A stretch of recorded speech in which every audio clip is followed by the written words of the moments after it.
Looking back at my previous modeling year, I can honestly say it was one of the most productive and eventful periods I've had in a long time. My last modeling year was extremely productive. Normally, I set myself a minimum goal of at least one finished model per month, meaning 12 models per year. This time, however, I completed 20 projects, which is a record for me after many years. A big part of this was the addition of the Bamboo Lab A1 Mini 3D printer to my workshop. It significantly expanded my modeling possibilities, opened up new creative options, and even allowed me to make unique and personal gifts for friends and family. This year also marked a return to exhibitions, which pushed me to focus more seriously on restoring and upgrading several dioramas, adding new details and improvements, almost like a self-imposed obligation. But I'll get into all of that step by step. The first completed aircraft you see in the background image sequence is the BF-108B Typhoon. I already have a separate video here on the channel showing how I built this model.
The next project was probably the most labor-intensive build of the entire year. It had been in progress for several years and was finally completed by the end of this year. The diorama, Forgotten Wall, also included the largest amount of scratch-built work I have ever done. The composition and overall design were created entirely by myself, from the initial idea to the final layout. I experimented with many tools and techniques for the first time, including epoxy pouring, which, due to the epoxy aging, almost ended with it overheating and catching fire. I also have dedicated videos on my YouTube channel showing the process and how this diorama was made.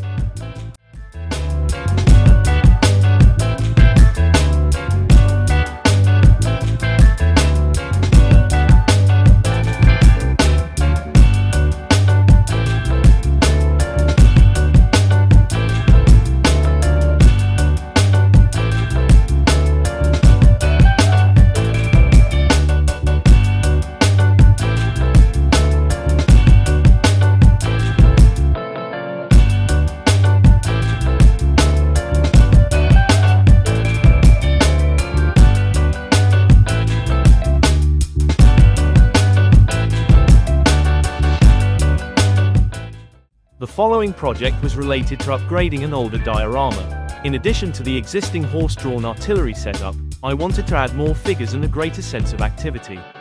For this purpose, the horse-drawn wagon set from Hat seemed like a perfect fit. Along with the wagon, I added figures as well, soldiers mounted on horseback and others marching on foot, shown in calm, relaxed poses as they move from one battlefield to another during a break in the fighting, representing the quiet but constant logistics that took place between engagements. I belong to you. I belong to you. Do just what you want. You're the one I trust, and I'll always be around when I need some loving, baby.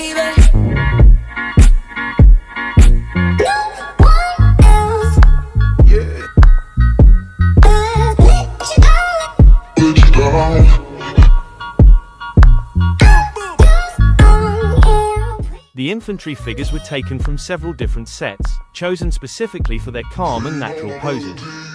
This year was also rewarding in another way, as my work was frequently noticed and highlighted in the Facebook Scale Modelers group, including these mounted soldiers as well. There were several reasons why upgrading this older diorama became necessary. First of all, over time I had learned how to use static grass and grass tufts specifically designed for scale modeling. The dried dill and parsley I had used in the past simply no longer looked convincing enough. At the same time, the original idea and composition of the diorama was still strong, and the Rebel Field Howitzer figures with the horse-drawn team continued to look very good, making the upgrade well worth the effort. I also have dedicated WIP video on my YouTube channel showing the process and how this diorama was made.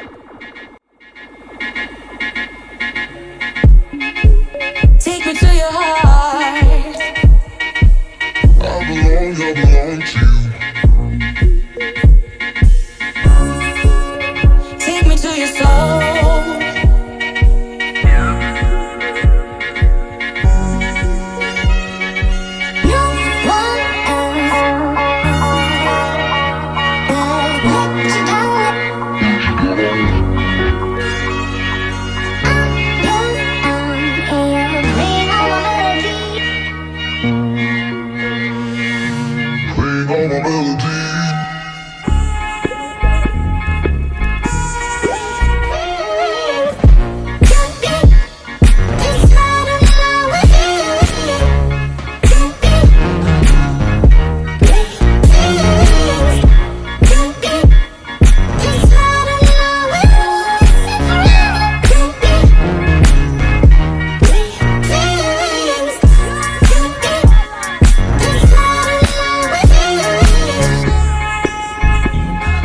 That effort truly paid off. The diorama was selected by the Facebook Scale Modelers group as the best completed work of the week from around the world and was featured in their weekly header, which is one of their ongoing traditions. This Bedford was a personal must-build project for me, as my British airfield diorama was in serious need of a fuel tanker to place alongside the aircraft. The model is the classic Airfix 176th kit, a scale that also works surprisingly well next to 172nd models. From the two vehicle set, I chose this one for now. The 3-axle AEC Matador truck included in the box is a project for another time.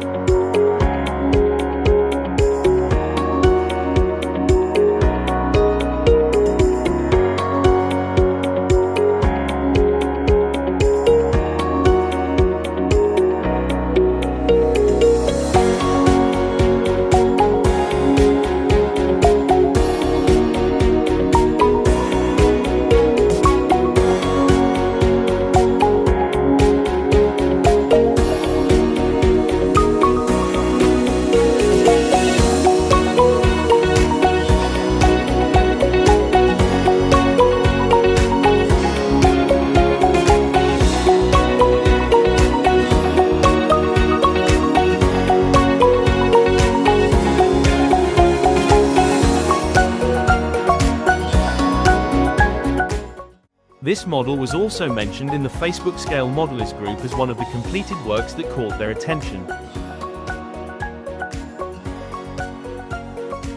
Every aircraft I build needs its crew, and my Junkers Ju-52, Dante, was no exception. It required Fallschirmjäger paratroopers. I selected as many calm, natural poses as possible from various manufacturers' sets. I removed their weapons, since these were supposed to be transported separately in cargo crates. I also enhanced them with parachute backpacks made from putty and positioned them alongside the renovated and repainted aircraft on the new airfield base covered with static grass. This resulted in a completely realistic paratrooper diorama, capturing the scene exactly as I envisioned it.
Another recognition came when my work was featured among the best completed projects of the week, chosen from modelers around the world.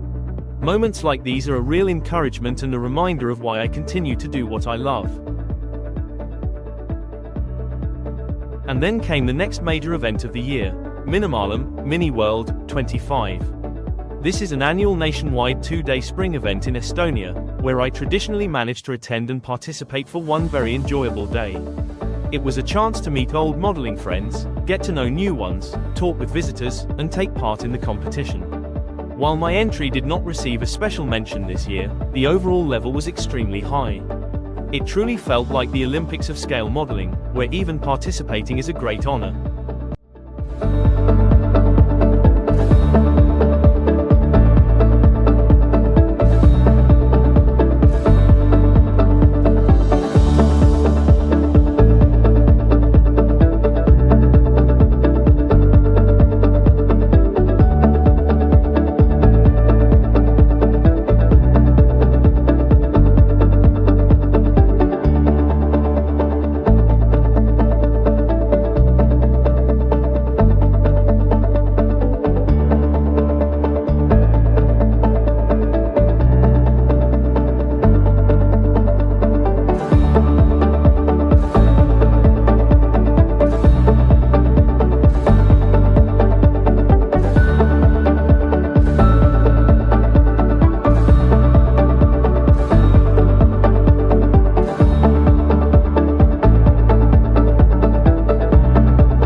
Since the next event followed immediately after that, the exhibition set up at the Hiiumaa Military Museum, I wanted to repair and upgrade a few more dioramas before presenting them to the public. I haven't built new ship models in a long time, and the ones I had made were created many years ago. Over time, they had aged both physically and in terms of technique. Back then, I worked with whatever materials were available and affordable, using ordinary household products to achieve a somewhat realistic appearance, for example, creating water and sea effects with standard transparent construction silicone. Since then, I've gained much more experience, and my collection of proper modeling materials has improved significantly.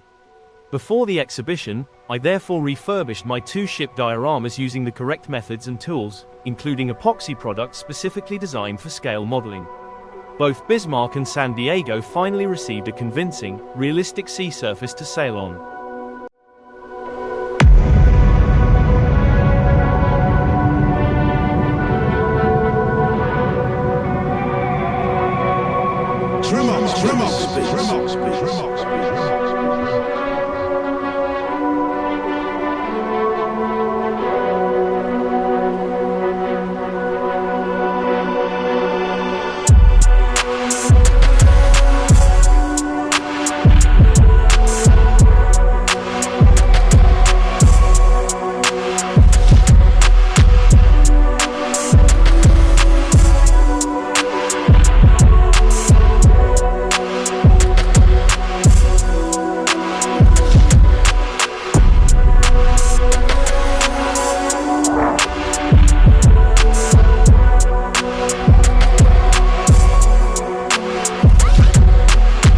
For the second year in a row, I was invited to take part in the summer season with my models at the Tarkuna Military Museum on Hiiumaa. The goal was to enrich their regular exhibition and make it more engaging for visitors during the new season.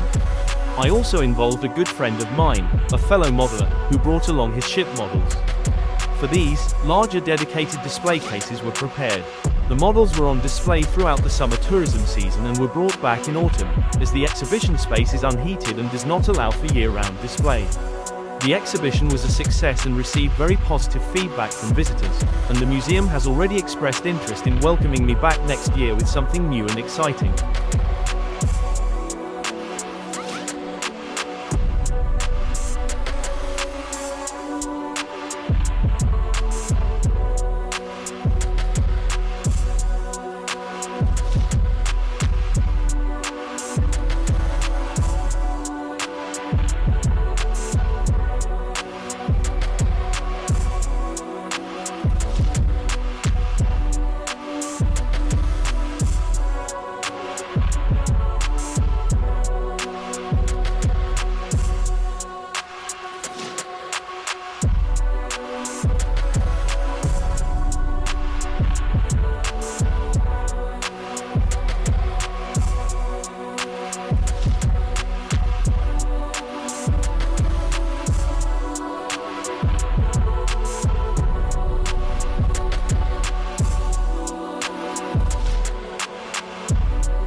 Next came one of my favorite themes in military history, Japan during the Second World War. Japanese aircraft from this period have always appealed to me the most in terms of design and overall appearance. However, when it came to displaying them, I had very few human figures, which I love to place next to aircraft and other vehicles to better show scale, how large or small something truly is in relation to a person. Japanese airfield personnel sets are quite rare in the offerings of most model manufacturers, which is where my scratch building experience came into play. I started with a standard Italeri Japanese infantry set, selected a few of the kama poses, removed the weapons, and in some cases replaced them with tools. This allowed me to convert them into the airfield ground crew I needed.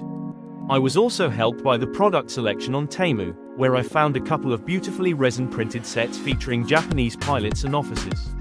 Adding these figures significantly enhanced the storytelling quality of the diorama through their level of detail. There was even a small table with sake vessels, depicting a sake ceremony before a kamikaze operation.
The next project is somewhat controversial, but it was also necessary to improve the presentation of my existing models by better illustrating scale, the relationship between human height and the actual size of the machines.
This project served the same purpose, allowing me to display people and aircraft together in what feels like a random moment in time, with everyday activity and work happening naturally around the machines.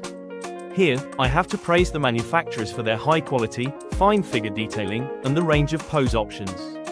Some figures even offered multiple limb positions to choose from, making each build more personal and unique for the modeler.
This diorama is one of my oldest and, at the same time, one of the most successful I have ever made.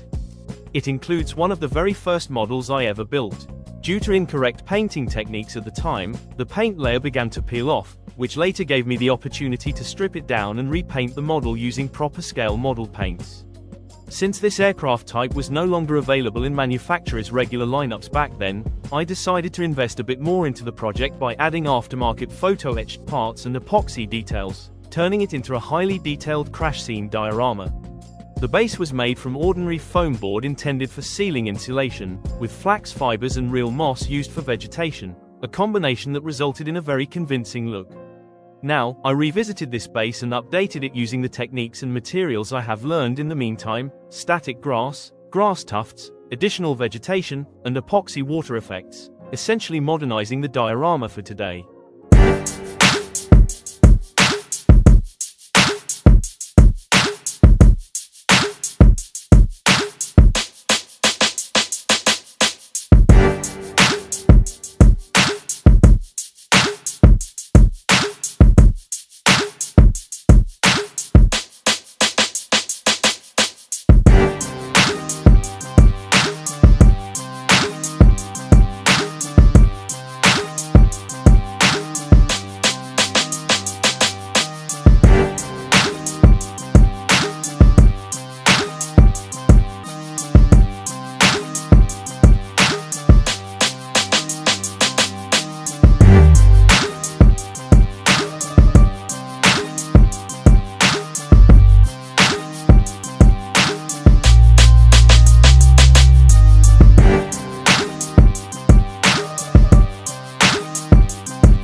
The next tool upgrade of mine deserves special attention, as it significantly increased both my productivity and my ability to create more unique elements and additions. The Bamboo Lab A1 Mini has proven to be an exceptionally capable machine for its price and continues to surprise me with what is possible using this technology. At times, it feels like the only real limitation is imagination itself. There is certainly still much for me to learn in this field, but over the course of this year I gained access to a very powerful tool that will undoubtedly appear more and more in my future work. I will most likely dedicate a separate video to this topic in the future, sharing what I have experienced and learned so far.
I had the opportunity to hold a small personal exhibition at the local library in my hometown, where I was able to present my work to people from the local community.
between, I also completed a small but charming project, a tiny Ford Model T ambulance. I realized that I hadn't built anything with a First World War theme in quite some time, and this turned out to be a very enjoyable change of pace.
This helicopter was one of the year's long-term projects.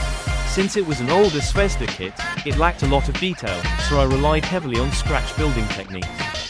In the end, I'm completely satisfied with the result.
With Christmas approaching, it was time to start thinking about gifts. One of my older children is a big fan of Japanese anime and manga, so I wanted to create something surprising and joyful for them. I decided on Pochita, a character from the manga Chainsaw Man, and designed a small diorama that fits onto a CD disc.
My oldest child is a big fan of monsters and kaiju, so I decided to create a Godzilla-themed diorama for them that fitted on CD-ROM.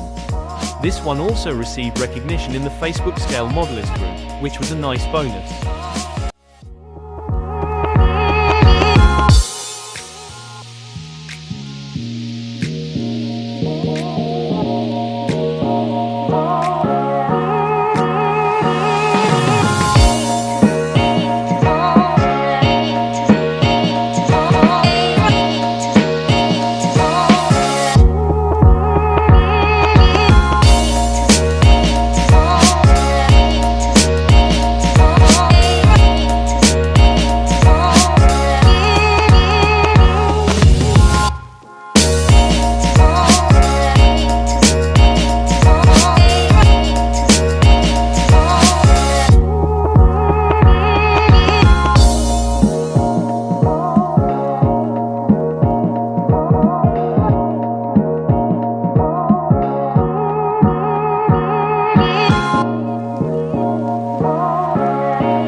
One of my friends has a birthday close to New Year's, and I wanted to make a small surprise for them. I experimented with various tools in the Bamboo Lab and discovered an additional app that can create a 3D model from a photo.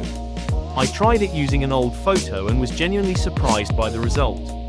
The photo had been taken with an old camera phone and was only 240 by 320 pixels. Of course, the face isn't perfectly detailed, but the figure's posture and overall essence are instantly recognizable.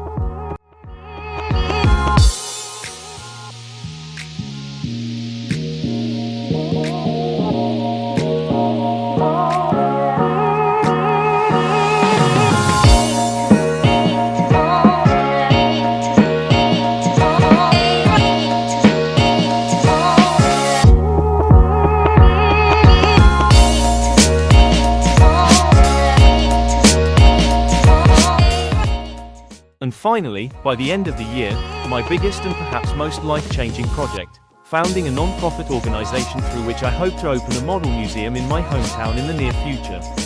The idea came from years of taking my collection to exhibitions across Estonia. My finished models are mostly stored at home in cramped boxes, and at the same time, I want to keep creating new things. So why not have a place where people can actually see them, rather than just sitting on a shelf? I also have a wide network of fellow modelers across Estonia who face the same issue. There are even cases where a modeler passes away or gives up their hobby, and their relatives don't know what to do with the models. Too often, these pieces are thrown away or turned into toys for children, and the original creator's work disappears without a trace. This non-profit was created to address exactly this, and it will certainly be one of the main focuses of my hobby in the future.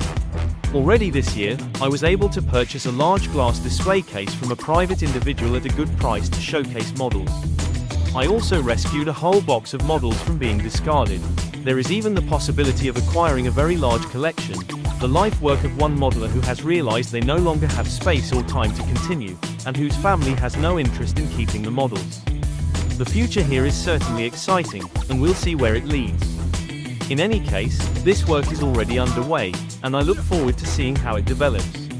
Until then, I wish everyone continued joy in their hobbies, and may you all stay happy and healthy.